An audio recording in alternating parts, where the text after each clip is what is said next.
ఏడుకొండ వీరభద్ర స్వామి ఆలయంలో బ్రహ్మోత్సవాల భాగంగా పోలీస్ శాఖ వారి తరఫున భక్తజనులకు ఎలాంటి అసౌకర్యం కలిగించకుండా చాలా భక్తి శ్రద్ధలతో పోలీస్ శాఖ వారి తరఫున సేవలు అందిస్తున్నారు. క్యూ లైన్ మెయింటెనెన్స్ కానీ, పోలీస్ కంట్రోల్ రూమ్ పనితీరు మీద కానీ భక్తజనులందరూ కూడా ప్రశంసలు కురిపిస్తున్నారు. క్యూ లైన్లలో ఎలాంటి ఇబ్బంది లేకుండా ప్రతి క్యూ లైన్ దగ్గర మహిళా పోలీసులు ఎప్పుడు లేని విధంగా ఈ సంవత్సరము మహిళా పోలీసులను బందోబస్తులో ఎక్కువ మొత్తంలో ఉపయోగించడం జరుగుతుంది.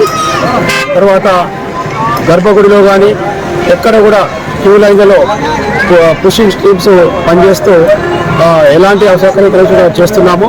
తప్పిపోయిన పిల్లలు కానీ వృద్ధులు కానీ వెంటనే మా పోలీస్ కంట్రోల్ రూమ్ ద్వారా సమాచారము అందిస్తూ మైక్ ప్రకటన ద్వారా వారి యొక్క కుటుంబ సభ్యులకు వెంటనే అందజేసే విధంగా చేస్తున్నాము. ఈ 3 రోజులలో ఇప్పటి వరకు 8 తప్పిపోయిన కేసులు మా దృష్టికి వచ్చినాయి. అందులో 5 చిన్నపిల్లల కేసులు, తర్వాత 3 వృద్ధులు కూడా తప్పిపోతే వెంటనే వారికి పోలీసు వారు స్పందించి వారి యొక్క కుటుంబ సభ్యులకు అప్పగించడం జరిగింది. ఈ రోజు కూడా ఒక 3 సంవత్సరాల పాప మల్లారం గ్రామం, భీమదేవరపల్లి మండలం మల్లారం గ్రామానికి సంబంధించిన యొక్క 3 సంవత్సరాల పాప వారి ఆడుకుంటూ జాతరలో తప్పిపోగా వెంటనే వేరే భక్తజనులు వచ్చి పోలీస్ కంట్రోల్ రూమ్ వారికి అప్పచెప్పగా వారి యొక్క తల్లిదండ్రులను పిలిపించి వెంటనే వారికి అప్పగించడం, వారి యొక్క తల్లిదండ్రులు పోలీసు వారికి కృతజ్ఞతలు తెలపడం జరిగింది.